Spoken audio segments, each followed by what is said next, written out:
Halo semuanya, Assalamualaikum. Mudah-mudahan yang lagi nonton video ini sehat semuanya ya. Hari ini kita akan melanjutkan pembahasan yang kemarin. Jadi di video sebelumnya, kalau persis sebelum video ini, aku udah upload video mengenai 3 hal yang paling sering ditanyakan di YouTube channelku. Nah, hari ini kita akan membahas kolom diskusinya. Jadi di kolom komen itu ada beberapa yang memberikan tanggapan. Nah, kita akan membahas hal itu. Buat yang pengen tahu apa yang akan kita bahas hari ini, please banget nonton videonya dari awal sampai akhir. Selamat menonton.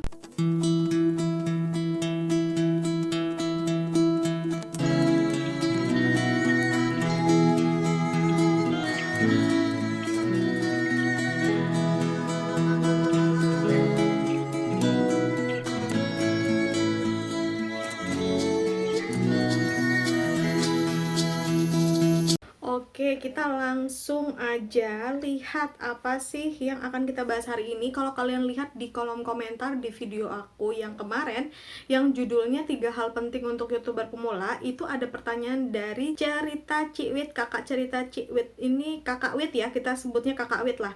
Kakak Wit tuh tanya saya, kalau saya mungkin sebab pemula jadi kurang percaya diri gitu, malu-malu, takut salah, dan semacamnya. Oke, kita akan bahas hari ini. Mungkin maksudnya adalah gimana caranya biar ngomong itu anti gugup di depan kamera. Biasanya yang bikin kita gugup ngomong itu ada 3 hal. Ini sepemahaman aku ya. Ada 3 hal yang biasanya bikin kita gugup di depan kamera ngomong. Yang pertama itu adalah kita nggak nguasain apa yang kita ngomong. Maksudnya kita nggak ngerti apa yang mau kita omongkan. Berarti ini tentang konten ya. Kedua adalah tentang latar atau setting tempatnya. Biasanya orang itu gugup karena dia nggak biasa ngomong di tempat itu. Biasanya dia gugup karena dia nggak biasa ngomong sama orang itu. Kayak misalnya kalian kalau ngomong sama adik, sama keluarga deket, sama suami gitu kan lancar-lancar aja. Tapi ketika ngomong di depan orang mungkin jadi gugup. Itu faktor kedua. Ketiga adalah ekspektasi. Nah, kita akan bedah satu-satu ya. Mudah-mudahan kalian gak bosan, jadi bisa disiapkan dulu kopinya mungkin atau cemilannya, atau bisa didengerin sambil kalian melakukan aktivitas ya.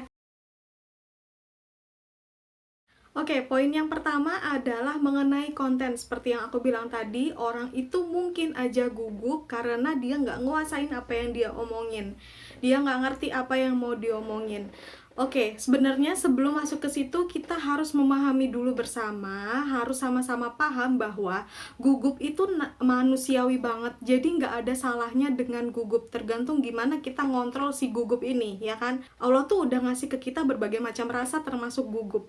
Jadi kalau kalian ngerasa gugup, itu berarti kalian masih jadi manusia dan itu masih wajar banget. Nggak ada salahnya dengan kata gugup. Jadi gugup itu wajar banget, tergantung gimana kita nyikapinnya.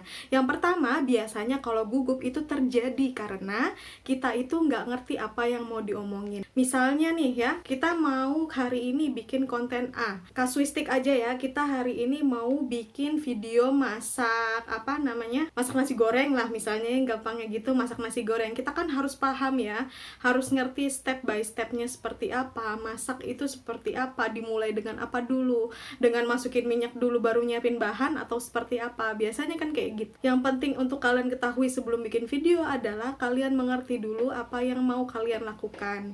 Baru nanti ketika bertindak, itu nanti bisa paham alur-alurnya. Meskipun eksekusinya nanti juga kita nggak akan bisa ngerti ya. Nanti biasanya kalau pas eksekusi itu baru paham, oh aku kurangnya di sini. Jadi gugup itu tuh hal wajar, nggak ada yang salah dengan gugup. Oke, kita balik lagi ke poin yang pertama ya, yaitu menyiapkan konten. Sebelum kalian bikin video, pasti kalian siapin dulu kontennya tentang apa. Misalnya kayak hari ini aku mau ngomong tentang beberapa hal yang bisa bantu kalian untuk nggak gugup di depan kamera, atau ngomong di depan umum gitu. Yang pertama harus disiapkan adalah konten. Kontennya seperti apa? Misalnya nih, aku ngomong hari ini tuh bukan sekedar isi di dalam otak lalu dikeluarin gitu aja. Ada alurnya. Aku udah nyiapin tulisan ya di dalam sini. Aku udah nyiapin tulisan apa yang mau aku sampaikan, jadi tetap keep on the track gitu. Jadi karena aku tuh kelemahannya kalau ngomong sukanya kemana-mana, jadi kalau nggak disiapin poin-poinnya itu bisa panjang banget, jadinya nanti kemana-mana malahan nggak dapet poinnya ya.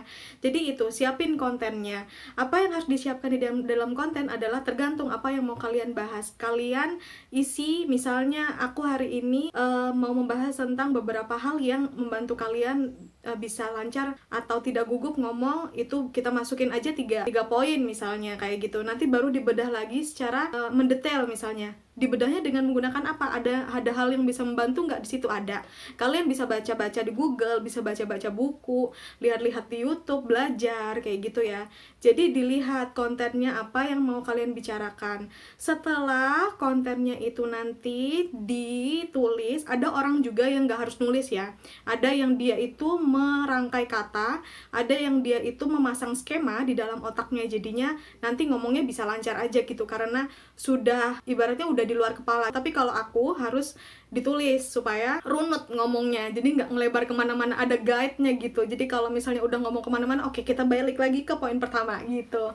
Oke, kita lanjut. Tadi kita sampai mana ya? Oh ya, cara memperkaya konten. Cara memperkaya konten itu bisa macam halnya, bisa banyak halnya, bisa dari Google, bisa dari dari baca buku, bisa dari YouTube, atau dari referensi-referensi lain yang bisa mendukung kalian. Banyak sekali ya di zaman sekarang itu kita bisa mendapatkan bantuan dari teknologi gitu. Jadi poinnya adalah yang di pertama ini, siapkan kontennya, bedah kontennya, kemudian dilatih. Nah, ini kita masuk ke poin kedua, yaitu menguasai setting. Nah, biasanya orang gugup itu juga tergantung dari tempatnya. Biasanya nih mungkin kayak gini, orang ngomong sama keluarga bisa lancar, tapi ketika keluar dia anyep, diem gitu. Biasanya ada kasus yang seperti itu, dan kita nggak bisa nyalahin orang itu ya. Kita nggak bisa ngejudge, biasanya di kamera lancar kok, tapi kok di luar kamera sama keluarga kok jadi anyep gitu. Ada juga macam-macam kasusnya kayak gitu ya. Bisa jadi orang gugup itu karena dia tidak menguasai tempatnya, makanya ada demam panggung namanya. Makanya sebelum kalian itu langsung mendeliver video kalian ke penonton, ke YouTube, ke subscribers kalian, setelah kalian kuasai kontennya, latihan di depan kaca. Di depan kaca latihan ngomong aja sendiri, bodo amat dibilangin orang gila, terserah, yang penting kalian bisa lancar. Melatih artikulasi juga ya, terus melatih mimik, ngelihat kalian ngomongnya udah pas belum. Oh, senyumnya belum ikhlas, ikhlasin jadinya senyumnya gitu ya.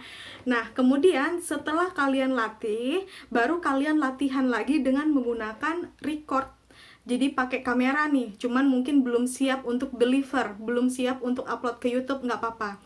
Jadi kalian record, kalian ngomong aja sepuas kalian, asal tetap dengan konten ya. Jadi ngomong aja sesuai sama apa yang sudah kalian tulis di konten kalian, atau mau latihan dulu ngomong ABCD, ngenalin nama kayak gitu, terserah banget.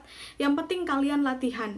Kalian kalau punya ekspektasi seperti si A, ih keren banget Mary Riana udah bisa ngomong lancar banget, terus dia kayak nggak gugup gitu ya, kalian nggak tahu prosesnya seberapa panjang kan. Jadi yang harus kita lakukan adalah prosesnya, makanya kita harus berlatih. Jadi kalian latihan dulu ngomong di depan kaca gitu, ngomong berdua aja sama diri kalian sendiri, lihat apakah mimik kalian sudah bagus, sudah pantas atau belum. Kemudian kalau sudah, kalian bisa record untuk dokumentasi pribadi, ditonton sendiri, dievaluasi, dilihat, ini kayaknya di bagian ini nih aku kayaknya kurang sip deh, oh ternyata artikulasiku kurang jelas, oh kayaknya aku tegang banget nih mukanya gitu. Jadi kalian bisa jadi reviewer atas diri kalian sendiri sebelum kalian deliver video tersebut ke penonton kalian gitu. Nah, ini nanti masuk lagi ke ekspektasi ya.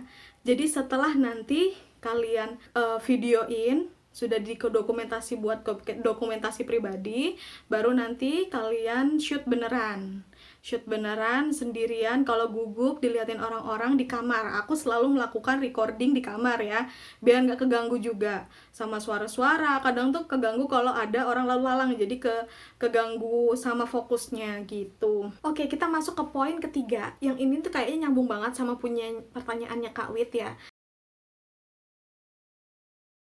mengenai rasa takut. Nah, rasa takut ini berhubungan sama ekspektasi. Sesuai dengan pengalaman aku ya, ini bisa jadi setiap orang punya pengalaman berbeda-beda. Jadi ini relate banget antara rasa takut dan ekspektasi. Biasanya kita takut melakukan sesuatu karena ekspektasi kita terlalu tinggi. gitu. Jadi kita bikin video misalnya, ekspektasi kita adalah orang akan suka semua, orang akan ngasih jempol semua, ih banyak penontonnya, banyak komennya. Nyatanya ketika diupload enggak.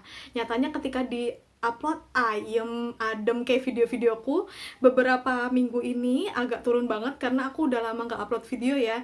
Jadi dia agak turun tuh. Nah makanya itu yang bikin orang takut untuk bergerak. Yang bikin orang takut adalah sebenarnya ekspektasi dia sendiri. Ekspektasinya adalah untuk menjadi sempurna, padahal untuk mendapatkan kesempurnaan itu kita harus belajar, harus latihan. Seseorang misalnya bisa ngomong lancar banget di depan kamera karena dia itu berlatih, banyak latihannya. Kalian nggak tahu berapa banyak video yang sebenarnya aku nggak upload karena salah ngomong. Semuanya itu tuh latihan ya. Orang bisa sampai ke depan pintu, orang bisa naik tangga paling atas karena dia mulai dari tangga paling bawah. Jadi jangan berharap semua yang kita lakukan itu akan disukai sama orang. Aku punya pengalaman lumayan sedih ya. Sedihnya buat aku mungkin, kalau buat orang nggak sedih-sedih amat ya. Jadi waktu videoku boom, jadi nanti setiap dari kalian itu pasti akan mengalami masa boom. Kebanyakan seperti itu ya. Masa boom itu adalah masa dimana video kalian meledak banget, bikin subscribers kalian naik banget, dan video itu banyak banget penontonnya. Itu aku ngalamin itu di tahun 2018. Videoku yang tentang food preparation 100.000 rupiah itu banyak banget yang nonton. Itu video keempat, ketiga, kelima, pokoknya masih video awal-awal banget lah. Dan aku nggak punya ekspektasi tinggi video itu akan punya penonton banyak. Aku upload video ya kayak biasa-biasa aja. Ternyata videonya banyak banget yang nonton. Nah, di dalam pikiran awam aku yang baru bikin video di YouTube itu adalah, oh banyak yang nonton nih, berarti banyak yang suka. Ternyata enggak. Banyak juga yang nggak suka. Jadi banyak yang kasih komentar-komentar negatif. Nah, karena aku masih awam banget di sosial media, di YouTube, jadi salahnya aku adalah meladeni mereka. Padahal nggak penting ngeladenin hal-hal negatif gitu loh. Jadi buat kalian mungkin yang sekarang ekspektasinya terlalu tinggi terhadap karya kalian, kayaknya harus diturunin deh. Setiap orang, setiap karya itu, setiap apapun, sesuatu pasti ada pro kontranya, pasti ada negatif dan positifnya. Produk aja itu nggak bisa menyenangkan semua orang, pasti satu produk ada kalangannya. Setiap YouTube itu pasti ada pangsa pasarnya sendiri. Setiap YouTube pasti ada yang suka, cuma kita belum ketemu aja pangsa pasarnya kita. Belum ketemu aja siapa nih sebenarnya penonton kita yang relate sama kita gitu. Jadi kalian yang punya mungkin rasa takut itu karena ekspektasi kalian sangat tinggi. Takutnya nanti kalau salah nanti dihujat. Padahal manusia itu berbuat salah wajar banget. Kalau kalian sudah berbuat salah berarti kalian sudah belajar. Oke, aku salah nih ngomong di sini. Yang penting kan nanti minta maaf. Kalau misalnya salah, tapi juga bukan berarti kalian bisa ngomong sembarangan ya. Ngomong juga dipikir dulu, hati-hati ngomong sama siapa, pantas atau enggak ngomong seperti ini gitu. Jadi jangan sampai rasa takut itu ngontrol kalian untuk nggak ngelakuin apa-apa gitu loh.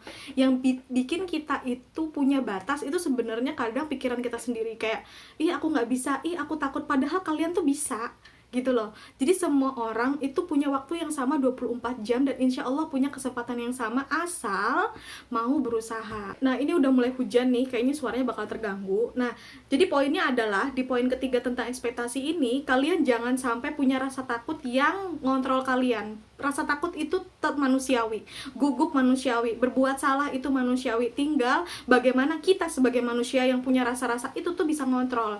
Jadi nggak apa-apa banget berbuat salah, nggak apa-apa banget kalau kita gugup, itu manusiawi gitu. Tinggal gimana kita ngontrolnya. Jadi buat kalian yang mau berkarya tapi masih terlimitasi oleh sugesti-sugesti dari diri kalian sendiri, itu segera dikurang-kurangi. Ekspektasi yang terlalu tinggi segera dikurang-kurangi. Nah ini hujannya udah mulai deres banget. Aku akhirin aja dulu ya di sini ya. Makasih banyak udah nonton. Sampai ketemu lagi di video-video selanjutnya. Mudah-mudahan ini menjawab pertanyaan kalian ya. Mudah-mudahan video ini bisa membantu kalian. Buat yang masih pengen bertanya, silahkan kolom komentar aku terbuka untuk kalian semua. Makasih banyak udah nonton. Sampai ketemu lagi di video selanjutnya. Dah.